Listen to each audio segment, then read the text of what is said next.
think we're good to go. Thank you so much, everybody, for sticking with us.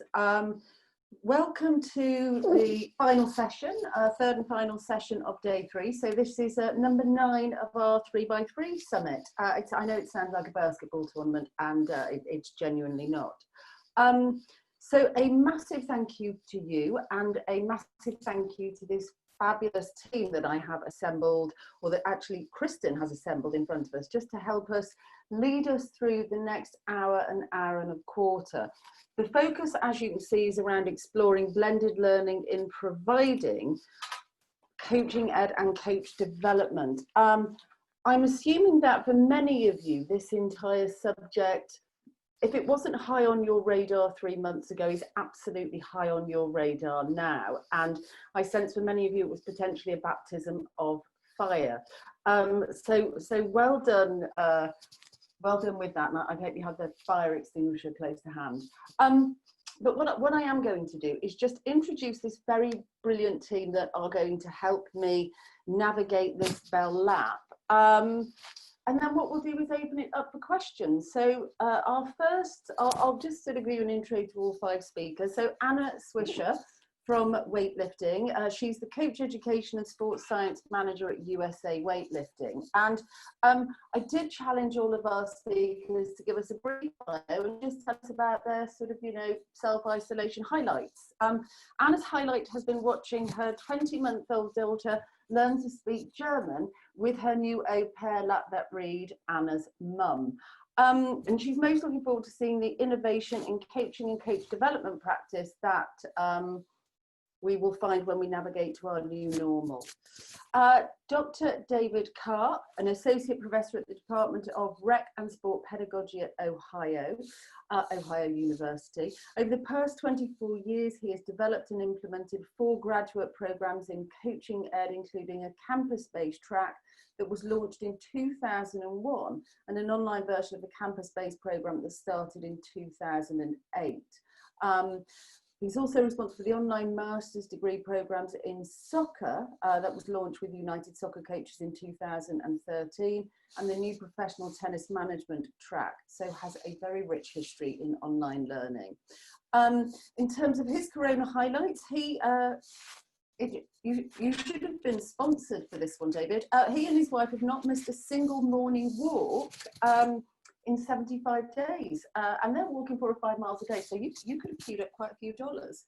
Andy Driska, whenever Kristen can find him, I think he's around, he coordinates the online master's degree in sports coaching and leadership at Michigan State University. He evaluated the USA Swimming Foundations of Coaching course and coordinated the College Coach Leadership Academy for the National Wrestling Coaches Association. During his self-isolation, he's developed a bit of a landscaping and building hobby in his back garden. So well done, Andy. David Pigott, who is currently just up the road from me, because I am in the centre of England.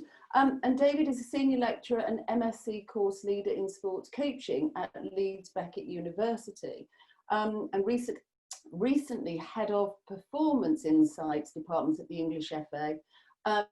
His highlights: so since COVID-19, he's found time to teach his 5-year-old daughter how to ride a bike, a 2-wheeled scooter, and Heelys. I don't know what a Heely is. But I'm sure he can answer in the chat box if that's important.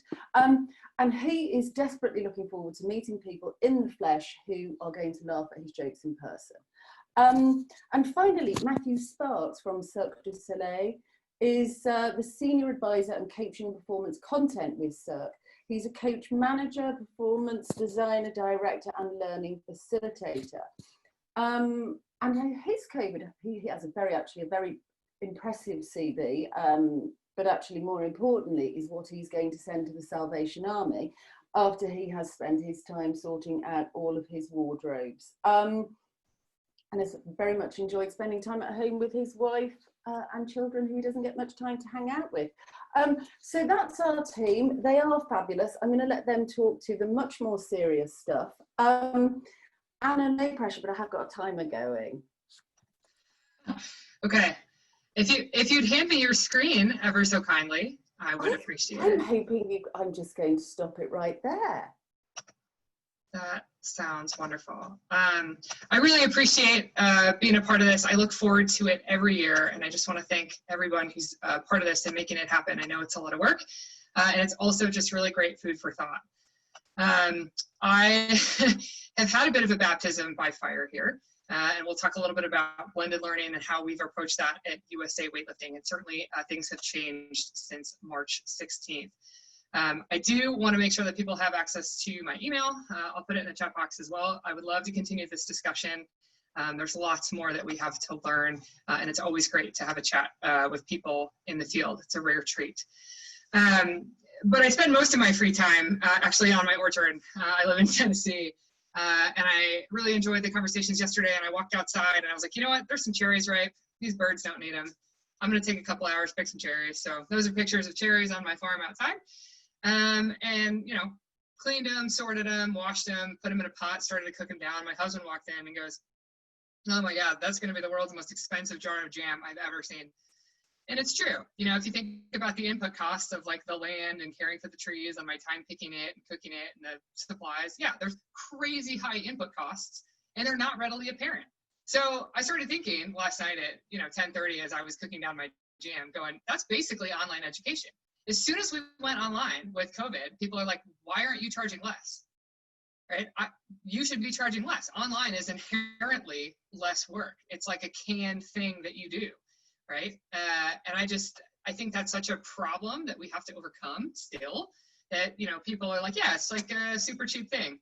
If you want Smuckers, go ahead, go get it. But I'm not going to sell you a $30 jar of jam. So I think there's a really interesting thing that's happening where now that online is shifting and changing, we have the opportunity to change people's perception about the value of it, right?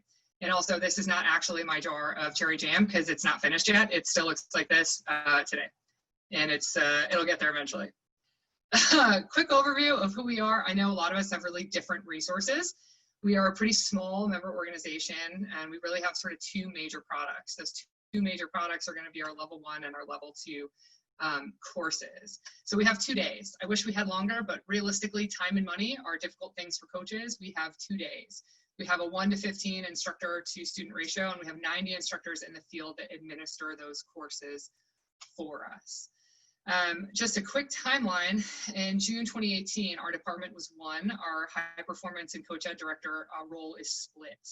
I work on both of those teams. I was hired in 2018 along with another colleague, JP, and we took our courses from just static PDF manuals with some YouTube links where there was nothing online and said, okay, right, now we're going to do this hybrid learning. We believe in blended learning. Where do we start? So we found an LMS. We selected Moodle. We did a lot of work on instructional design and how people learn and adult learning and curriculum development, channeled my experience in academia and remembered curriculum mapping and backwards design and all sorts of really helpful tools that I'm grateful we spent time doing.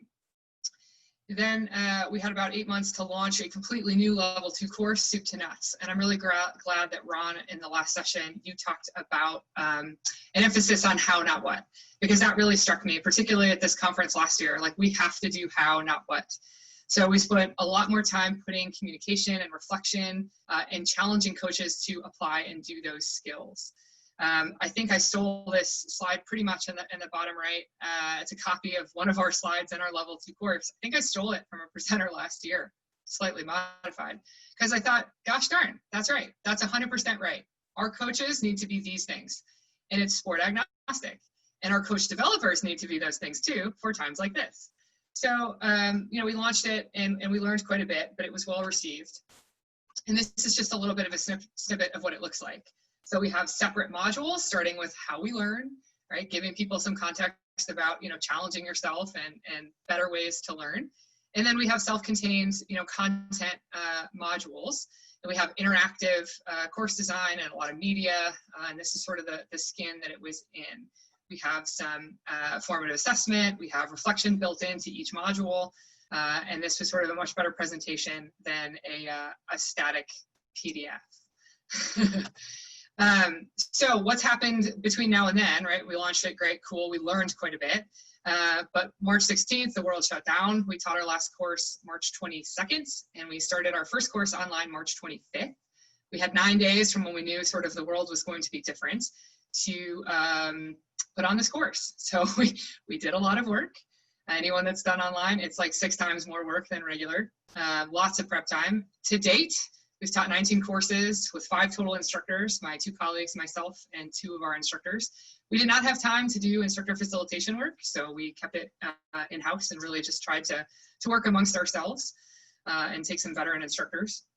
We maintained and improved quality, so we just took a look at numbers actually, and we've improved our survey data. And we can also just tell by looking at reflections, which I'll talk about in a second. We kept the lights on, most importantly, earning over $350,000 so far. We did actually look at our data for May, and we beat our enrollment and revenue from May 2019, simply by teaching online. So big team effort, helped. Our organization is only 14 people, 3 in coach ed, and I'm really proud of that. We have a lot of instructors that were impacted, and they weren't able to earn a living. So instead of taking payment, the 5 instructors, we declined payment and set up a fund for instructors. So we took the money that should have gone to instructors, and we distributed $32,000 in counting to our instructor pool. So we feel really good about keeping them in the loop, and hopefully when courses start up again, they can have some more revenue stream. As if we weren't busy enough, we saw an opportunity to create some new workshops. So we partnered with some other sports to try to offer more education to them and see if there's things we could do to help. Some of those were already in the works and were accelerated. And I think yesterday, Eric from NSCA was talking about how important it was to do hands-on. I'm not going to pretend that you can teach how to coach a sport without hands-on. Micro-coaching and feedback, it has to be there. And I don't have the resources and the numbers to be able to do that well. So we just said, look, if you took it online, you can have it for free. And that's an important piece. So go do it. And that's another touch point that they can, have some refresher and have some more stuff. But since there was some really good discussion the last couple of days about communication and reflection, I wanted to spend my time there. So just give you an example of what that looks like for us. So what that looks like for us is here's a module, short video, then you have some interactive content, some key points from that, and then you have some questions to reflect on. So that means, I'm going to ask 2 hours of your time. You're going to watch these videos, read a little bit of interactive text, and you're going to reflect on 35 different things, how to apply those communication tools in your setting. Live, we would then transition into a coaching session where you coach each other, so micro-coaching, and then you can, practice those things and have a breakdown. Obviously, we don't have that. So instead, we ask people to send in videos of their farm gyms, their home gyms, their garage gyms. And, it's relevant, it's applicable, it's them, it's their lifters, it's their kids, whomever. And they send in the videos, and we have them actually practice implementing what would you identify to correct, and how would you say that to the lifter, and some of the context about how we could apply it there. Everything you see in pink is bonus from online. At the end of that day, we do a reflection. So here are 5 questions. What are let's reflect on our learning for today. Then I give them a chance to practice outside of class, and then we're doing follow-ups twice a month. Hey, let's just throw an hour video on brown bag lunch, and we'll keep you guys engaged with both the communication and the error correction, just listening to feedback. Reflection, I owe Sarah and Kristen and Melissa and Linda Lowe a great debt. Their Coach Developer Academy was amazing. And I guess I should throw AJ in there too. I think she was doing some work on reflection. It's like, you know what? You're darn right. This stuff is valuable. We should do it. So we had initially put it in our blended learning, and we've expanded it because it's really helpful as a tool for you as an instructor. And it's just been really, really fun. So here's an example where you access, the reflection questions, you submit them. And as an instructor, we review those before the course starts. So the course starts, the 13th of June is the next one. I'm going to go in and look at every single person's and have some things to say to lead off our discussion. And then at the end of every day, you submit a separate reflection, you email it to me, and I email you back. I read it, I reply. So we have a chance to then build some community and make sure people are feeling like they're being heard. And it's also been really interesting. So I'm going to share just a couple of those things. So people are submitting like huge chunks of text, like they're actually doing it. It isn't like, okay, yeah, I got to do this. I got to grade, like we're getting really, really robust chat windows and really, really robust things there. And it's been really heartening to see that. I think there's a lot of people that are just realizing what they don't know. And I mean, we've all been there, and it's just been really cool to see like these veteran coaches going like, wow, there is so much more to this than I realized, and I'm motivated to keep learning. Or, wow, I've never actually had to write programming in this case study type example. Like I have to write training for an athlete. How do I do it? People were like, it's taken me 10 hours. It's 3 a.m. I didn't realize, like how hard it was, but they loved it and they got a lot out of it. And I think we can be confident that they have a better sense of how to take theory to practice. We do a lot of case-based learning in our blended learning. So we did it in course, but I think online actually gives us more time for people to work independently before we come together as a group. And it's very much a discussion. It's very much a facilitation. So here's an example. You can see 2 instructors here, Mike and I, and here's our friend Adam. He is giving us a presentation of what he did. Our coaches are listening to that. Here's a sample of, what someone may have written. And it's, what did you do? And tell me your process. And they share their process. They share what you do. We have a nice, discussion about it. And people really took a lot away from that. We also make sure that they are, these are their videos. They submit them in. So they're very, very interested in what comes out of it. So again, a couple more things here. What was familiar and what was new? Hey, I've done program design. Look, periodization isn't a new concept. Writing training is not hard. Is like, yeah, okay. People talk about it all the time. But now you have a group. What can you do together that you can't do alone? You can discuss. You can share. You can ask questions. How would you have addressed this? How did I address this? And then you can kind of square those things. I think that was a real key for us, was giving people a chance to have those discussions and not just have it be like the theory. And that's something that came through really, really clearly. We're learning a lot. There's still a lot to learn. Nobody reads a course syllabus, I'll tell you that much. So from my time as an educator, I'm like, we're going online, let's do a syllabus. Here are my virtual office hours. Here's the text. Here's how you find the course. Here's the exam information. Here's the time schedule. Here's your homework. Field the emails, folks. No one reads a syllabus. We got really excited to have more time for learning. And so typically we had 16 hours and now we've expanded it. And we basically said, look, there's an extra 10 hours that we expect of you outside of class. If you don't have it right now because you're chasing around your 5-year-old, cool. Sign up for one in July. We'll work on it later. But giving people a heads up on that, just because we got excited, maybe they needed to understand that. Introverts really, really enjoy this. They have really thoughtful reflections. They have lots of great things to say. They really enjoy not having to leave the comfort of their home. And we're getting a lot of really, really cool coaches that I don't think we would have gotten before. We never, ever teach courses with one instructor, ever. For tech issues, for flow issues, for attention, for perspective, there's no benefit of going with one. It's so much work, you need to divide it. So that's been really, really nice. Sometimes we'll even have 3 at times to facilitate a discussion. People really like the reflection. And you know what? Forget survey and assessment. Read the reflections. Just listen. Listen to what people are saying, and it will help guide you, make changes. Also been really impressed with people in like Oslo and Hawaii, like getting up to learn at crazy hours of the day.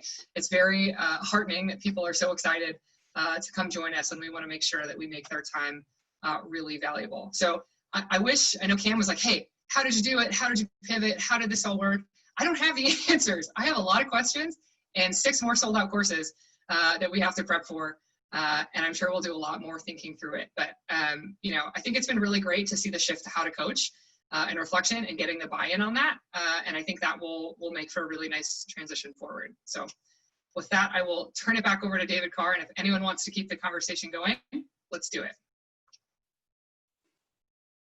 Anna, thank you so much for that. Wow, you've doubled your time today, but that was absolutely worth it. Whilst we transition to Dave, I have one question for you, and you're only allowed to answer with 1 or 2 words. I know this might be challenging. So back to your jam analogy, which do you believe is the most crucial ingredient for coaches that has impacted your design? That is a great question. I've had 13 minutes to think about it. I'm going to think on it. Think on it and come back to us, because I have written it down, so I think I'll remember. So, David, Carr, thank you again, Anna. That was fabulous. Okay, awesome. It's a pleasure to join all of you today. Online learning, and whether we call it hybrid or blended or distance or however we identify it, has been around actually for quite a few years in lots of different formats. Recently, given the events globally, we have all had to get somewhat creative in terms of how we share information with the people that we work with on a regular basis, whether they be our students, whether they be coaches in different parts of the world working at different levels. We have all shifted gears, if you will. We've done that at Ohio. I've been fortunate I've been there, just finished my 24th year. Kind of worked my way into the development of coaching education early on. So we've had a coaching education program at Ohio at the graduate level, master's degree, for almost 20 years. We started in 2001. We started with a face-to-face, and we were working on the application of concepts, theories, methodologies that we could explore in the classroom, but we created the learning environment on the field, in the gym, on the track, in the pool, wherever our students spent their time. So when we transitioned to online, it was how do we create, quote unquote, the lab experience in an online format. So that was our challenge as we moved to online learning. We had a lot of trial and error. There was a period where we tried a lot of different methodologies, used different strategies, had different instructors, converted courses from the traditional classroom-based to an online structure. We've shifted learning management systems. We now use Blackboard. There are other good ones out there. So we then had to learn the nuances of the system. So that was a challenge. There was a period when I started when I borrowed faculty and courses from 6 different program areas across 2 or 3 colleges.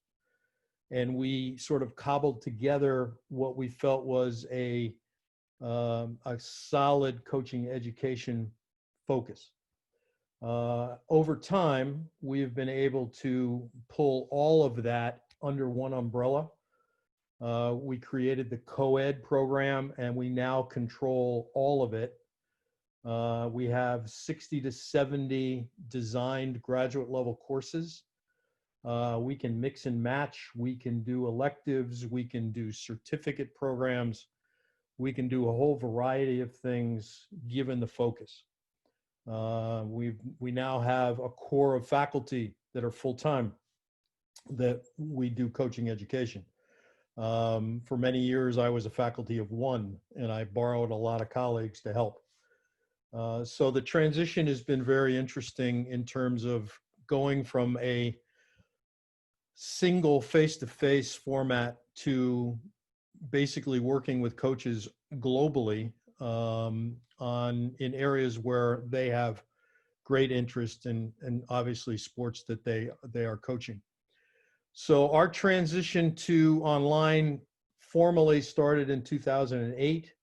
We took the campus-based program, modified it, put it online. We used to teach 10-week classes. The more experiments we did with that, we felt that even that was too long.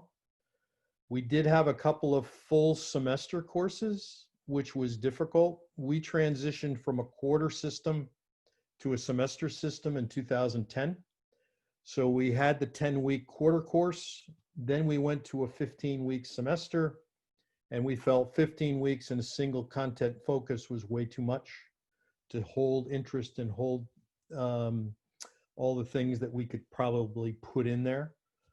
So we created 50 instructional day courses. They start on Monday, they end on a Monday. It's 7 weeks.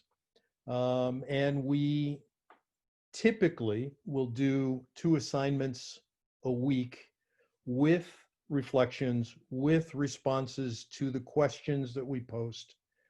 They can be posed in many different formats. They're not all written. They can be voice thread. They can submit for example, a PowerPoint presentation that they do a voiceover. They can do just a verbal discussion of the topic. So we've gotten really flexible in terms of not making it all the same, giving students options to do some different things in different ways. But we typically do 2 assignments a week. It gives us windows of focused discussion, and we can carry on discussion points from previous questions, previous topics throughout the entire 7 weeks. So they don't have to just shut it down. If they've got something they really want to explore or something they really want to share with each other, they can certainly continue to do that. We have had classes as small as 8 or 9. We've had as many as 175 students in a given class. We typically average somewhere in the neighborhood of 20 to 25.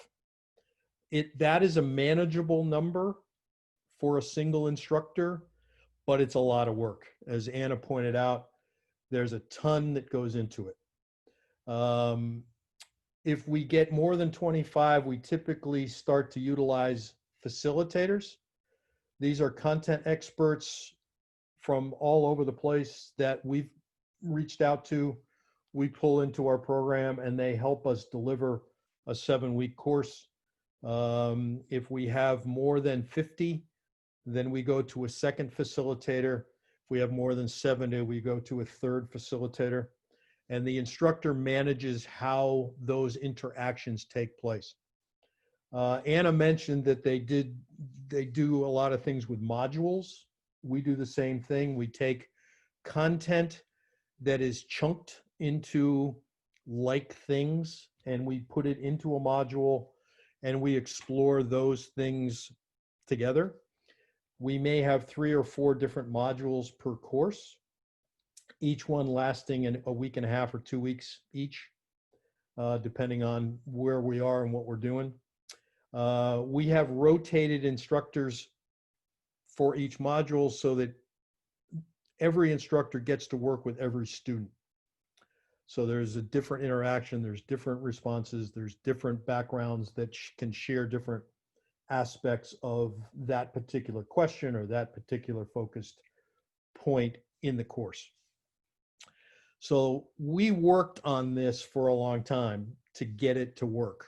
We now have a pretty good working system, and it allowed us to then explore other opportunities. So in 2008, we created the online version, which had 3 residencies. They were very short. There was a 5-day residency at the beginning. We brought all the students to campus.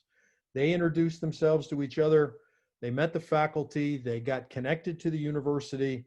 We sent them home, and then we functioned online. And the research has told us that that is a really valuable piece for how they interact with each other. If they know each other, they tend to interact far better and far more often. So we've kind of kept that as a foundational piece. There was a period when we had a middle of the program. It was a 2-year program. We had a middle of the program residency. And for 3 years, we went to the Olympic Training Center in Colorado Springs. And we had access to Olympic level training, Olympic level facilities.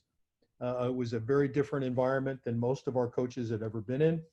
And that was a really valuable transition to taking it from the classroom or taking it from online and going and seeing it or doing it in an applied setting. So that was pretty valuable. The 3rd residency was a day before graduation. We brought everybody in. We did a little formal stuff at the end of the program. We did do a comprehensive exam. We did do an oral discussion on some key concepts, and then they graduated the next day. We've modified that over time. When we started the soccer program with the United Soccer Coaches Association in 2013, we shifted to 2 residencies, one at the beginning and one at the end. The beginning one was either on campus, if it was in the summer, or if it was in January, we took them to the United Soccer Coaches Convention, which is a group of about 16,000 coaches and people connected to the game. This past year it was in Baltimore. Next year it's scheduled for Anaheim, California. So we take our students actually to the convention, and they experience the convention and work with us, with our faculty and staff, to take some of the concepts that we've explored online or prepare them for online learning. But we get to do some field stuff, which is kind of cool. The second residency could be on campus or could be at the convention, is a way to pull all their learning together. They generally do 9 3-credit courses in a variety of different focused areas, plus the 3 credits of the residencies. I took that model and we applied it to the tennis program. The USTA approached me about creating a graduate level program in coaching, but with a little bit of sport business thrown in. So we partnered with our sports administration program and with our recreation studies program and created a very unique coaching, recreation, event planning and management, sport business, revenue generation, club management program. And we are launching it this year. So we're getting ready. Now the pandemic has impacted how we're going to go about doing things. We've actually postponed our opening residency until 2021, until we know whether we're going to be able to do it face to face. With our soccer program right now, we could not do our summer residency. So we're doing a virtual online residency. So it's opened up some other possibilities. We designed it as a cohort. So we have a group of students that start and finish the program at the same time. The research has told us that this is a good learning environment because they all know each other, they work together, and they become actually pretty good friends online. So that's been a real value for us. The residency courses were built into the curriculum. It connects everybody, and in some place, it allows coaches to share their experiences as a youth coach, a club coach, a high school coach, college coach, and even a pro coach, because we have coaches from everywhere that are engaged. And we prepared them for being an online learning. We have a tutorial that we put everybody through. So they learn Blackboard and how to function online. They get access to the library and different resources. And we bring them together with other information that helps them be a solid online student. So those are things that we worked into the program over time. We have a shared practice design that we incorporate. We actually put coaches in groups and they design training programs. Rather than doing everything in isolation, we put them together to share ideas, share experiences, question things, actually argue about how we might do this versus that in practice. And they actually put it together. And then they actually, in one of the residencies, they actually do it because we do bring in players and they actually have an opportunity to run a training session as a group. It's been David, I'm really sorry to interrupt. This isn't my forte at all, timekeeping, but I am just going to have to give you a 1-minute warning. Okay, thank you. Okay. We're close. Excellent news. Okay. We do technical and tactical coaching sessions. We assess coaching performance strategies with our staff and faculty. We do coaching performance evaluations. I know Anna mentioned that they do video. We do as well. We actually have them do 15-minute sessions, topic or theme-based, and we review it, give them critical feedback, and they do a series of these throughout their master's program.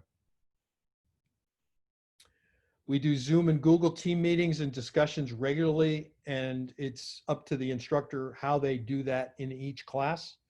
But we do that to connect the students to the content and to each other better. We introduce every course via video. We include guest speakers and people from the industry or people from the sport industry or the sport itself. There's a virtual residency that we're doing, which I talked a little bit about, and we're doing a variety of topics.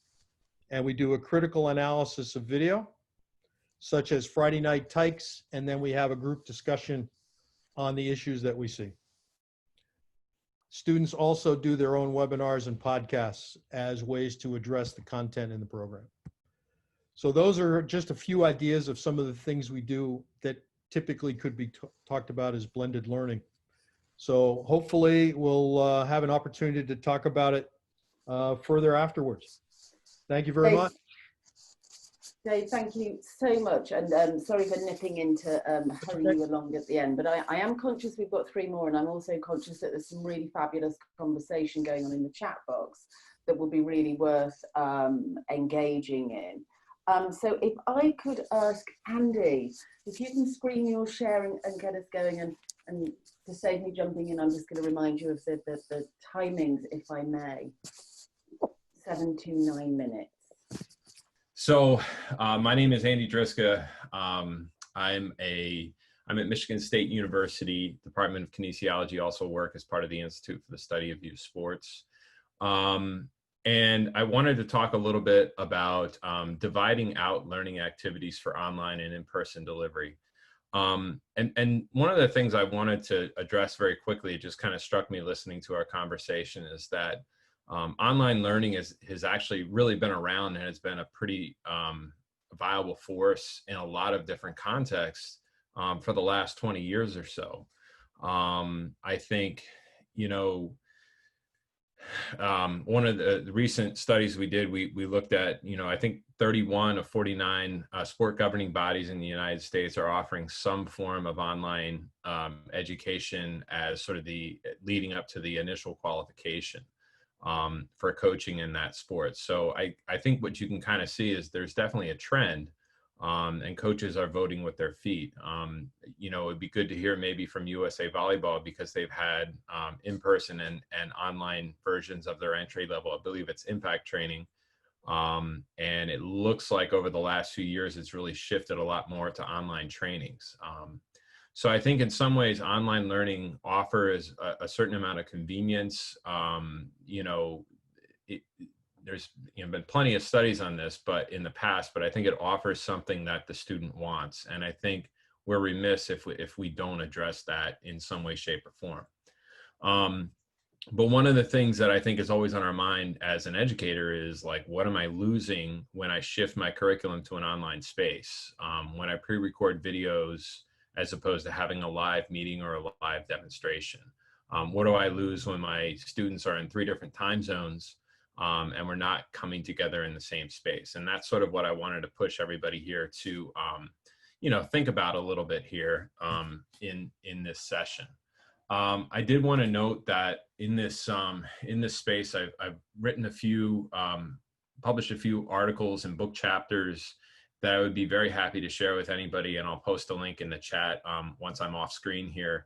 One being a evaluation of USA Swimming's online coach education program, and the other 2 being a couple of book chapters that were recently published, examining both self-paced online learning, but also the issue of creating a community of learners in online courses. And there's a lot more depth in those, and again, I'd be very happy to share those. I'll post a link for those who may be interested.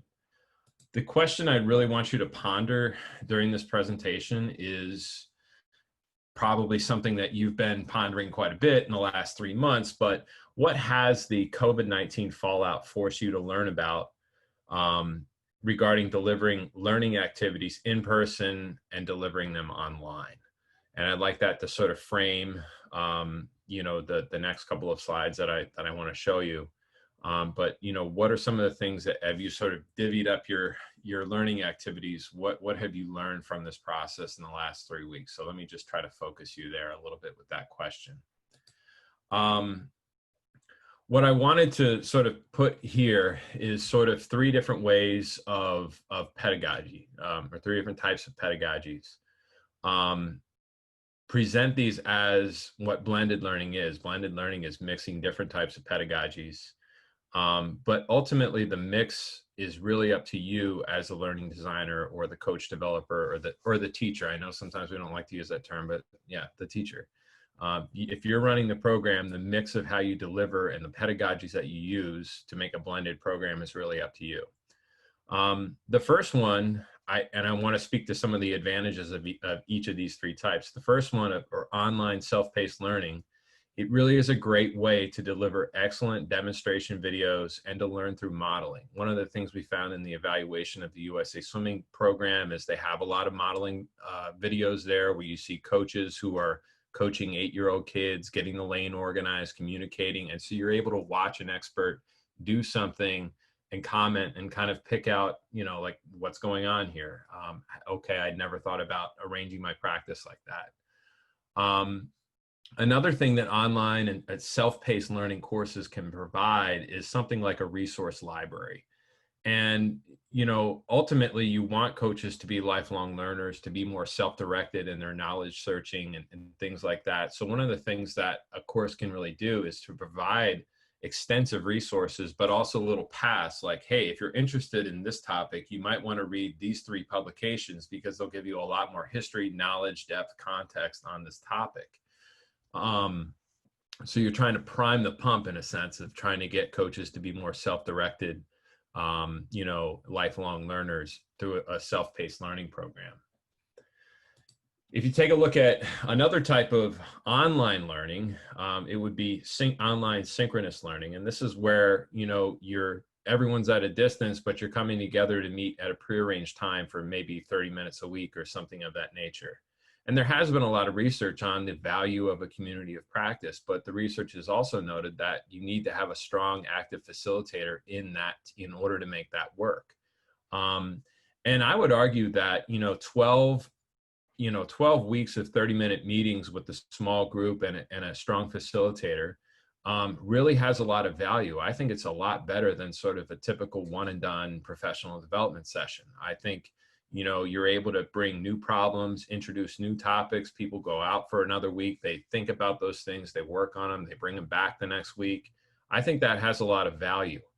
But again, I would offer a couple of caveats. That first of all, I think you really need to have an end goal. Are coaches working towards something in that 12-week or 16-week session? Are they producing some type of a learning product? Together as a group or individually as coaches, are they doing something that's going to be graded or assessed, by an expert and having feedback provided to them? I would note that assessment takes time and takes effort. As Anna mentioned, there's a lot of money, and I think a lot of the money and time, if we really look at it, is assessment, like, providing feedback, like grading. If you work in higher ed and you grade papers, like that's where your time goes. It really, if you want to do it well. But I think there's a tremendous upside to it. The final type, that we're familiar with, I think in a lot of cases, is in-person learning. And what I would say, in-person learning really offers the best opportunity to do 2 things. First of all, to create the emotional drive in coaches to learn in advance.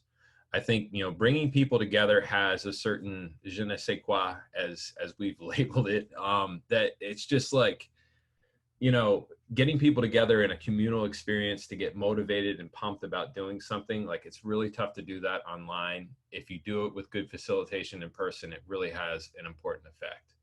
The other sense is building that strong sense of community, of shared goals across a sport, and not just a focus on your own team. So when you bring 30 coaches from different programs together and you're talking about the viability and the health of the sport, then coaches are focused on bigger goals. And I think it's much easier to do that if all those coaches are in the same room, sitting around the same table, or, sharing this time. Some of those emotional and social connection type things are just not present in the online world. You don't have the opportunity to make them present in the online world as much as you do in an in-person meeting. I have one more slide to show, Sarah. Would that be okay? Yes? Okay. I wanted to show you just a model of a program that Sarah mentioned earlier that I have worked with and coordinated. Have not done as much with this in the last 4 years, but was very active with it between 2010 and 2016. This is the National Wrestling Coaches Association, the Collegiate Coach Leadership Academy.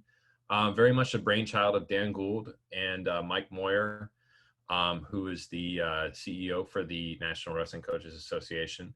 And basically, this launched in 2010, and it was it was a blended learning approach. It was online self-paced learning, so coaches completed 10 self-paced modules, a lot of different learning videos, basically lots and lots and lots and lots of lecture videos and activities and things of that nature.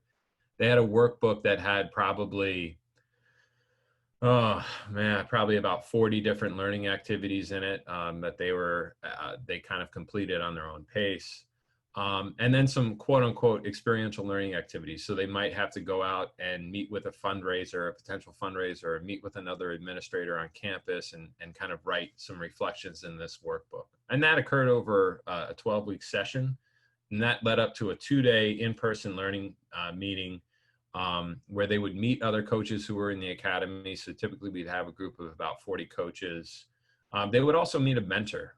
We had mentors who were, coaches with 25 plus years of experience. And we always tried to find the coaches who were really good teachers, not just the greatest coaches. Tough to find. That's a whole nother story with mentoring. But, and they'd stick around for 2 days and participate. And that is when I was talking about sort of the emotional and communal experience of learning and talking about promoting the sport over promoting the values of your own team. That could really only happen in that in-person experience. If we could go back and do this all over again, I would prefer to do the in-person first. I would prefer to get coaches fired up and then have them do the boring stuff, to be honest. The really motivated coaches, they get the work done, but most of them, like, you can kind of see their progress really draws off, after the first couple of modules. And there's an emotional, motivational component to it that in-person learning really provides that I think we're still kind of lacking. But I think the other thing is, like, what can really hold coaches to account? Completing this course is not the ticket into the profession. It's a professional development experience. It's not required. It's a benefit. So it's tough to sort of hold coaches accountable. In higher ed, we get away with it because we have grades as an accountability mechanism. It's the best one you can have. So it's a little bit tough when you don't have that accountability and assessment there at the end. So I'll stop there. Be happy to take questions later, and I'll share a link in the chat if you're interested in reading any of those articles. Thanks, Sarah, for putting this together and for Hey, no, I'm just pulling strings for this hour and a half. Andy, thank you so much for that. I'm going to just leave you with a question to ponder on that we'll come back to in the chat. But you've mentioned the role of the coach developer. You've mentioned the difference between online learning and sort of the actual learning environment, the in-person environment. So the question for you that we'll come back to: how important is the coach developer role for the online learning?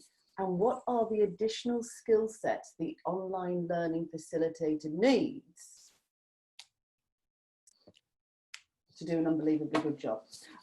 Dave Pigott, we're on you, and we've got 2 to go, and time is running out first. So if you can speak really quickly, that would be fabulous. I'll do my best. Thank you. Okay.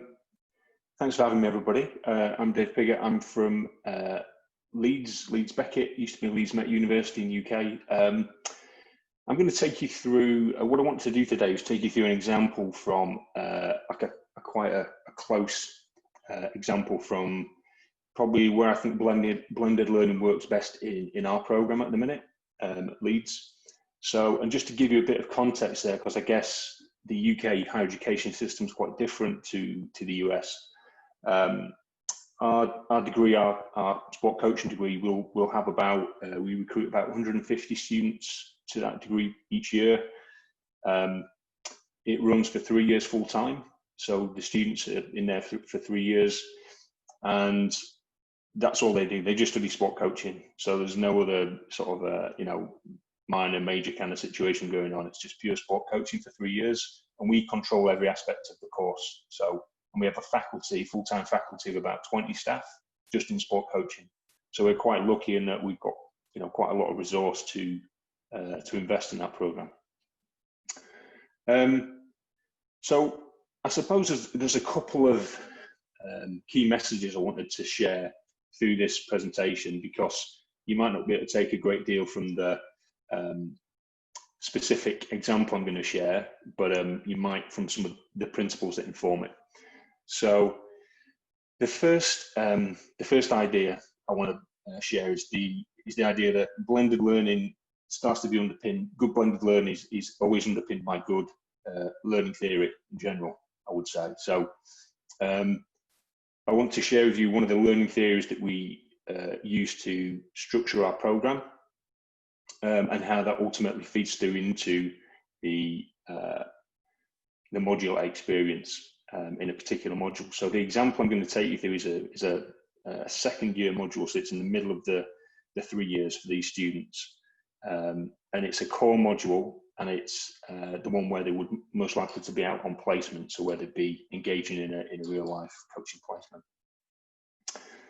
So theories of learning. The first, if you, like me, study coach education, and you consult the literature on coach education and coach learning, one of the kind of high level findings that you will come across is that coaches learn from experience. So, like we see on the screen here. Now that's pretty glib. So we need to think a bit more carefully about what do we mean by experience. Fortunately, our colleagues Gilbert and Trudell have reminded us that, well, it's not just experience. Experience alone is not learning, because experience needs to be combined with reflection. So it's only experience with reflection that generates learning. And if we want to zoom in further into the idea of reflection, again, lots of people have written about reflection and reflective practice, but I think Donald Schoen's classic work is pretty seminal in this area. And Schoen devised this theory of learning that he talked about as reflection in action. So in his case, he was looking at minor professions, learning in minor professions, and he suggested that people learn through this process of reflection in action. And so if we zoom in again a little further on that process of reflection in action, Schoen talks about three steps to this. So the first step is noticing, or what you call problem setting. So noticing a clash between what you expect to happen and what actually happens. For us, we think about, well, in our experience, our novice students, so the guys in our course will typically be sort of 19, 20 years old at this point. They don't have a huge amount of experience. Therefore, they don't have really clear expectations of how their sessions are going to pan out. So one of the ideas we had was that we need to help, or we need to support our students to develop clearer expectations, mental models of performance. What is performance going to look like? What is good performance? What is good performance for children at this age and stage of development? And developing observation skills. So there's some things, in order to build a problem set, there's some skills and things that the students need to have developed and acquired, and we can help them with that. The next step of reflection in action is to conduct an experiment. So once you've noticed that you've got a problem and there's a clash between expectation and reality, then you need to try something different. So if something's gone wrong, if the game's not working, the space is wrong, I've got to change the space, or I've got to change the number of participants, or change the way that I'm setting up the activity, the goal, the task, or whatever. So we conduct experiments, we try out new solutions. And Sean talks about that being based on knowledge in action. So it's having a broad knowledge base of theories, I guess, of what alternatives might be available to me. And so again, we would try to, through our modular delivery, support students to develop more knowledge in action so they can conduct experiments, informed experiments. And then the last step of reflection and action is appraisal. So listening to what Sean calls talkback from the situation, feedback, I suppose. How are the participants responding? Are they closer to the objective than they were previously? Are there some desirable intended or unintended consequences from your experiments? And being able to kind of weigh that up and ultimately inform what you do next time. And again, here we think that accurate feedback helps. So if you, as the previous presenters have talked about, if you've got video of that session, that really helps. And also making time to be deliberate in your reflections and weighing up the consequences. So that's a theory that really underpins the way that we deliver a lot of our coaching. What we have a whole strand of our course around coaching practice, where we try to bring together various facets of different knowledge domains into practice. And the way that works in this particular module is that it's blended. So this little screenshot here is from it's a little bit of Blackboard. So this is the kind of thing we would put on Blackboard for a week's worth of delivery for the students in this module. So we'll be clear about the outcomes. And then you can see that we try to scaffold it pretty heavily for them, because I guess it's not a critique, but one of the things the research talks about in terms of blended learning is that particularly with younger people, our students in 1920, they're still adolescents really, they struggle with self-regulation. So we find we have to scaffold the week for them quite heavily, as in, do this task, this is going to take you roughly this much time. So we try to help them with the management of the completion of the tasks. So in this case, what would happen is, the example is the students would watch a video. So it'd be a short 15-minute video explaining how to use a planning framework. So one of the planning frameworks that we've developed, Coach Planning Practice Reflective Framework. We would then task them with using that framework to plan a session. So this is all online. This is away from it's asynchronous. And then we would have a practicum session. So the one contact, the face-to-face contact that week would be a 2-hour practicum. And what happens in that session is the students bring their plan, and then we challenge them, the ones who are delivering, to basically whiteboard it. So we'll whiteboard it and we'll really interrogate what their expectations are of what they're about to deliver. So if they say, I'm going to deliver a session of throwing and catching, then we might ask, well, so what activities and how many times do you expect the participants to throw and catch in this 5-minute period? And what do you expect good to look like? So what was a good throwing technique? Show us what that might look like. When are you going to intervene to give feedback? Are you going to intervene when you see it going well or when you see a mistake? All those kinds of things. So we really interrogate and try to get out at the beginning of the session what their expectations are. So it's really clear that when they actually then deliver the session, it's obvious where something's going different to what they expected.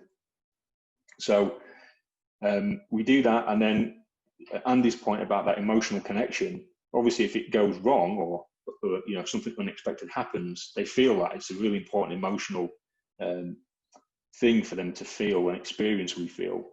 And then we can collectively get together and say, okay, well, what else could we do now? And that becomes a conversation among all the participants in the group. Who's got a good idea about what we could do differently? How can we change this? So that brings the collective discussion together, and then we'll try something out, and then we'll carry on, and this cycle continues. And then after the session, we go back online. And in this case, the students are assessed through a blog. So they would keep a WordPress-based blog throughout the year. And when they deliver a session, we ask them to write a reflective post where they can capture this appraisal kind of, and if the session's video, they can clip the video and put it on there as well.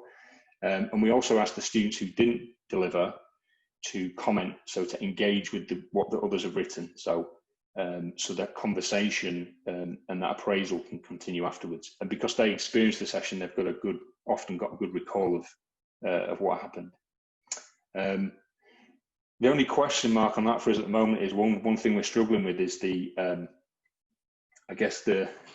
so Andy, this was Ian Cowburn's quote to me the other day, that he feels digital literacy has peaked.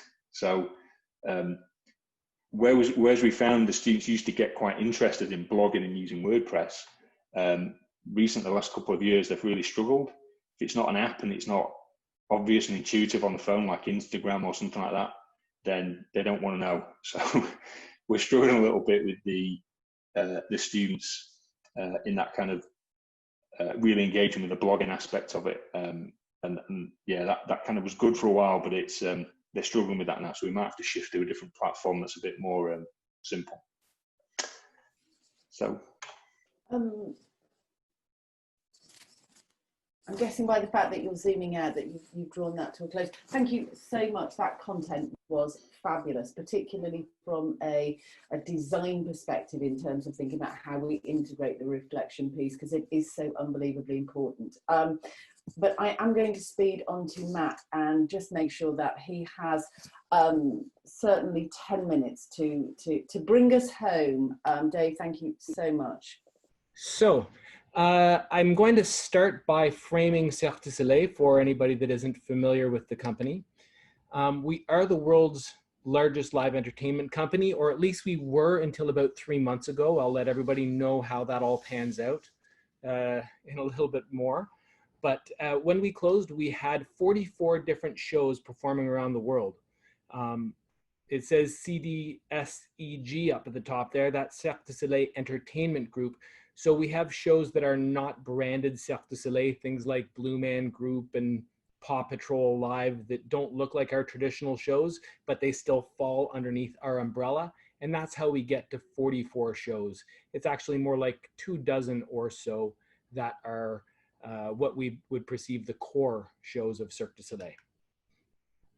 If you look across our performers, we were coming near 2,000 performers at the time that we shut down. So in terms of the size of the organization, we're pretty big. We're, almost, we're bigger than most professional sports. We're comparable in size to the NFL in terms of the number of performers that we have, but those performers aren't all athletes or what we would see as athletes. That includes clowns and musicians and everything that might round out a Cirque du Soleil show. And running those shows, we have different layers of coaches. So for our shows that feature human performance, our acrobatic shows, there will be a head coach. A head coach oversees the daily operations of the show and has a team of coaches that they mentor and supervise. Those coaches might be full-time coaches, but they might be artist coaches. An artist coach for us is sort of the entry-level coaching position. It might be perceived as a team captain. It is somebody who is performing on the show. They're an active artist in the show, but they have some discipline-specific knowledge that we need to utilize. And so we identify a leader within a team and hire them as an artist coach. And then they are mentored and overseen in the daily operations of the show by the head coach. At the top of that list, there's a senior head coach. The senior head coach does not touch daily operations. They're a functional supervisor, ensuring coaching ethics is up to snuff. They're overseeing the governance of the coaching profession, and they're looking at human risk management. Human performance risk management is part of what we do as well. So there's a senior head coach who will oversee multiple shows. So that's a glimpse of our company structure. And Cirque du Soleil has a mission statement, which is to invoke the imagination, provoke the senses, and evoke emotions in people around the world.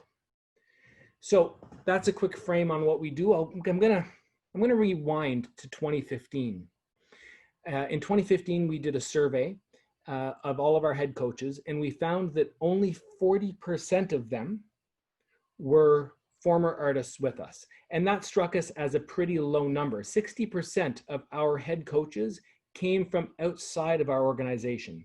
We never want it to be 100% of our head coaches being former artists, because we want to pull external knowledge and we don't want to only look inside of our own four walls.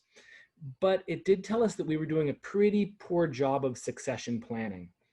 And the reason is, during the hiring process, We were looking for full-time coaches that were experienced, knowledgeable, professional coaches and had certain education minimums. Our artists who were performing with us had no opportunity at that time. We didn't have artist coaches at that time. We just had team captains. We were doing nothing to nurture them, mentor them. And as a result, when it came time to be promoted to the coaching and the head coaching ranks, our artists were not meeting our standards. And so that's when we decided we wanted to do something a little bit different. So here's what we did. We developed a coaching education pathway. The idea of this was we were going to help support and develop these artist coaches to move along the pathway from artist to artist coach to head coach and beyond. We developed modules to address each of these things. Actually, the first module we developed was a coaching code of conduct, coaching ethics. We'd started with that one because our coaches they're full-time practitioners, not full-time students. And they start working the day they're hired, which could be tomorrow, it could be in a month, it could be in 6 months. So before any of our coaches worked with any of our artists, we required them to have some introduction to our coaching code of conduct, to sign our coaching code of conduct as well. And that had to happen before they started coaching. So that was the first thing that we put onto online or blended learning, was we wanted the coaches to have access to that on the spot and immediately, as opposed to when somebody might get around to visit them and deliver it to them 6 months after they've already started coaching. So that was actually where we started, but we didn't realize we were going to head that far down that road at that time. So we did have some burning issues with us. What we were doing was, it was actually me, I was the primary person doing this. I was going around to our different shows and delivering some of those modules that we had developed, leadership, introduction to teaching and learning, biomechanics, mental skills. We had these modules that we had either developed internally or hired somebody externally to help us develop. For example, mental skills, we hired Dave Hadfield from New Zealand Rugby. He wrote our mental skills modules for us. So some of them were developed internally, some of them we grabbed external experts to help us write these.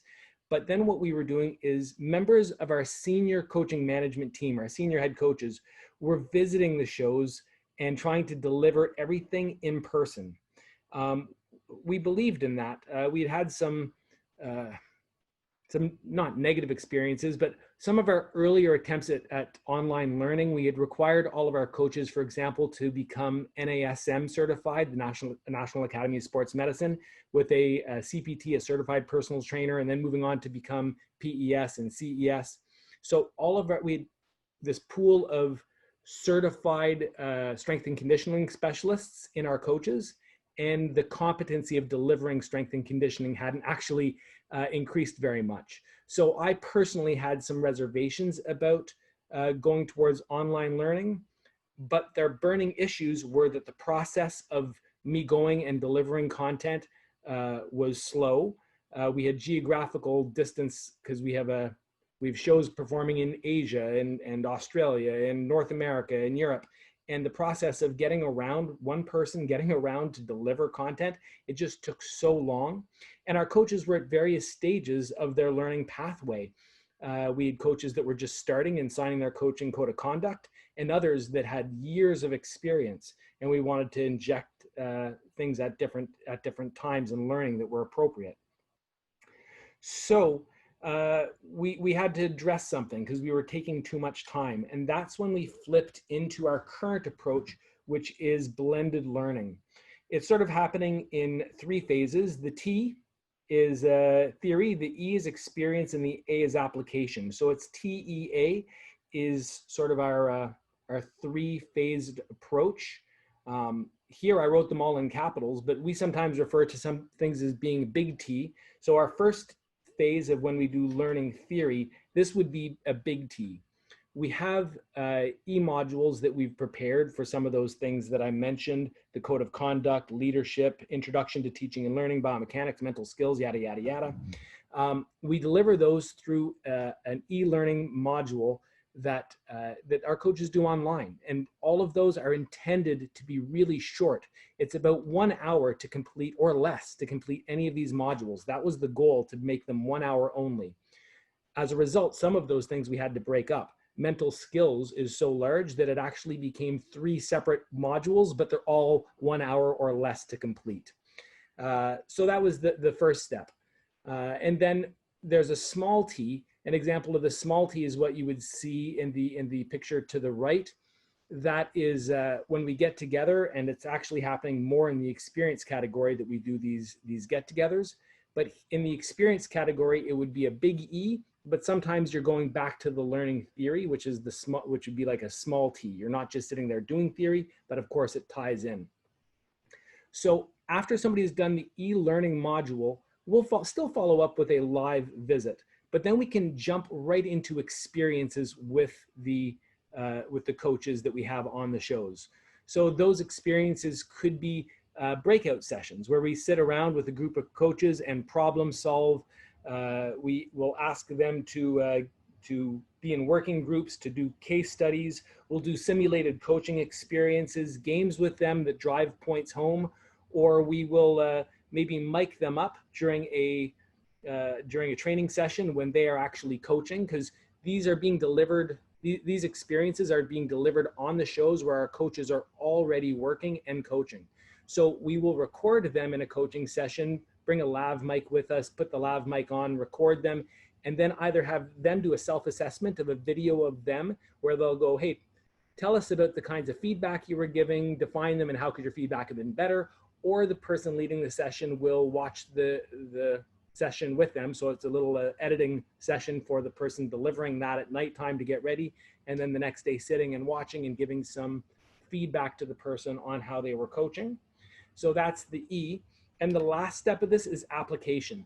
Application really is that our coaches are there still working. We've delivered them theory. We've provided them experience to help them understand, teaching and learning methodologies. And now they need to take that and apply it in their environment. So as a follow-up to this, because this is a job for our performers or our coaches, they are being evaluated. So we don't call it an evaluation, we actually call it a talent dialogue, but they have a talent dialogue. Every 100 days is the goal, but it actually ends up almost being twice a year because reality hits us. And at those talent dialogues, they are required to have done a plan. Here's what I'm going to work on based on the professional development we've done. Here's what I'm going to work on, and let's get together, and here's some KPIs, and in 100 days we're going to get together and talk about how well I did in my application of those things that I've learned. And sometimes we'll pair 2 coaches of approximate level or who are working on similar things together, even if they're at different shows. And we've even had them present on what the other person did for their own professional development, so they have a little bit of joint accountability. So that's the application step that we go through. I think it's important to mention that we also have mentors at every level.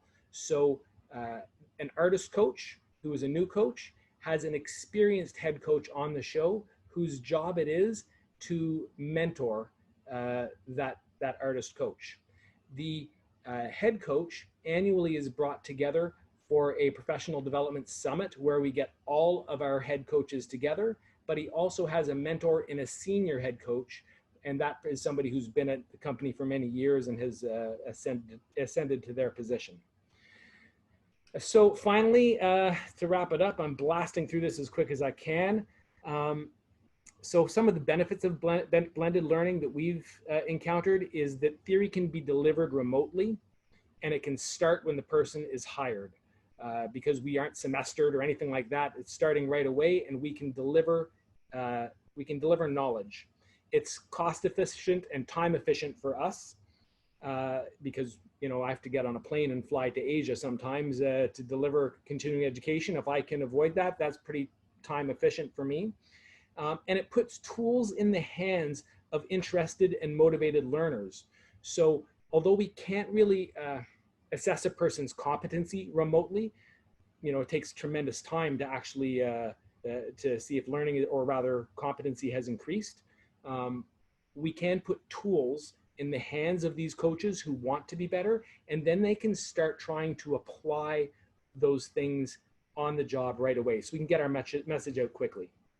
Some of the drawbacks: knowledge isn't competency. It's super hard to assess, as I mentioned. And we still believe that experience and application still needs to happen live.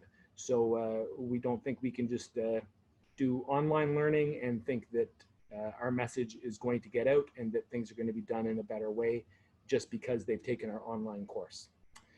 So that sort of sums it up super quickly. You know what I'm going to do is I'm going to put in the conversation box. Hey peeps, that's what I look like. Okay. I'm going to put in here, I think it looks like it's going to share it only to Sarah. Hang on, how do I get rid of it? I'm not going to tell anybody. I'm just going to keep all your secrets for me. Okay. But if you scroll up and hit everyone, Matt, you can impress them with Scrolling to the additional top. insights. My goodness, I can't see how to share this with everybody. I can copy and paste that for you. Everyone in meeting, got it, nailed it. Okay, good lad. Okay, so we're using Novio as our platform for delivering the modules. I don't know if you people are familiar with Novio. There's a million different platforms out there. It's the one we use because we've been using it for years and we already have so many things on it that we just keep using it. What I've shared, that's not a word. What I've just shared with you guys is it's a sample, one of our modules. That's our Introduction to Teaching and Learning module. So it's just for your guys' interest if you want to. It, in 1 hour, shows you, for our beginning coaches, the message that we're delivering on teaching and learning. We have many such modules. This isn't the first one they do. The first one people do is the Code of Conduct. The second one they do is leadership. This is actually the third module that we usually introduce our very new coaches to. But it will show you what we're doing for the T, not the very first phase. Obviously, the E and the A I can't show you because we got to be together, but this gives you an idea of what we're delivering for that. Boom, how long was I? I tried to be 10 minutes.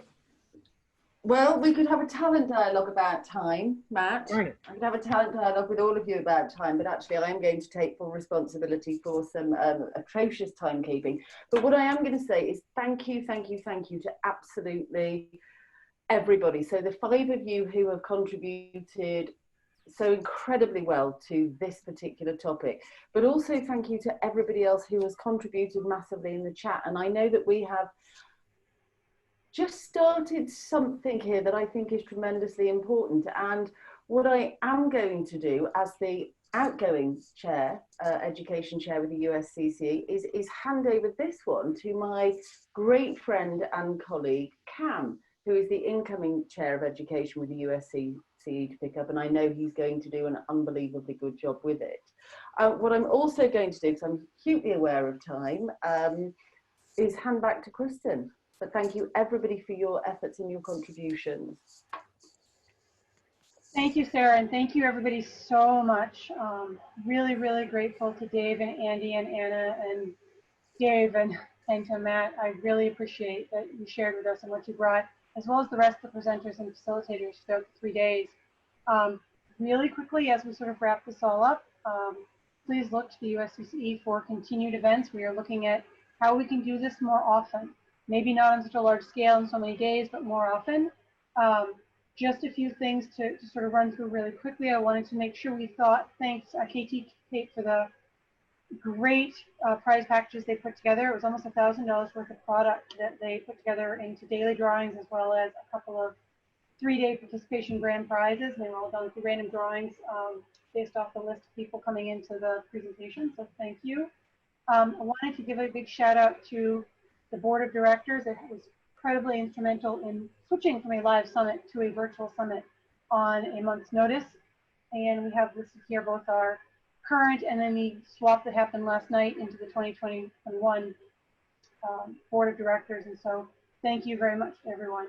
And then just a real quick, in case you weren't aware, we do have a number of committees that are working very hard And I wanted to give a shout out to the folks that are on the screen that have made major contributions and have helped us with some of our recent MOUs that have been signed, as well as the development of some of the resources we're going to be starting to get out in the next weeks and months. And so we have several of them. And if you're interested, please let us know. There's always projects within these committees that they're looking for people to assist with. A reminder that we hope to see you live, but we will definitely see you virtually before then. We have our 2 upcoming events. And then, as I was saying, to get involved, please, Lori is always looking for more readers. She and Mary are always looking for more as more and more people look to get their programs accredited. That list is growing, and it's growing faster than we anticipated. Please make sure you sign up for shout-outs if you want to hear from us. We also send out stuff to the membership, but the shout-outs go to anybody, whether you've joined or not. Please spread the word. Hopefully you saw that first conversation today. That's critical, that we're sharing the word, we're bringing more people in. ADs, coach managers, coach developers, people who are doing these jobs but may not know that they identify and that there's a professional peer group to share with. Please bring them in. Tell your students if you're running programs. We do have a student membership that's very affordable. Please attend. Please look for our Twitter feed and retweet things. And keep an eye open for upcoming member engagement events. We did those in April and May for individuals who are members and a chance to get together in small groups of 20 or 30 for breakout in-depth conversations in the way that we weren't able to do these last 3 days, as well as the upcoming opportunities for members to join community of practice groups, which will be self-driven groups that'll get a chance to work and really talk about the topics that are near and dear to you within the space of coaching education development. And we are really excited for the opportunity to bring together those of us who work across the wide continuum. Some of us more practical, some of us academics in the middle, and some more on the academic side. All of us contributing to this incredibly important conversation and hopefully playing a really big role in the Build Back Better conversation that was started today. So thank you, everyone. Thank you, facilitators. Thank you, presenters. And thank you, participants who sat still for 3 days. Please go out and do something, get active, and we will see you all next time.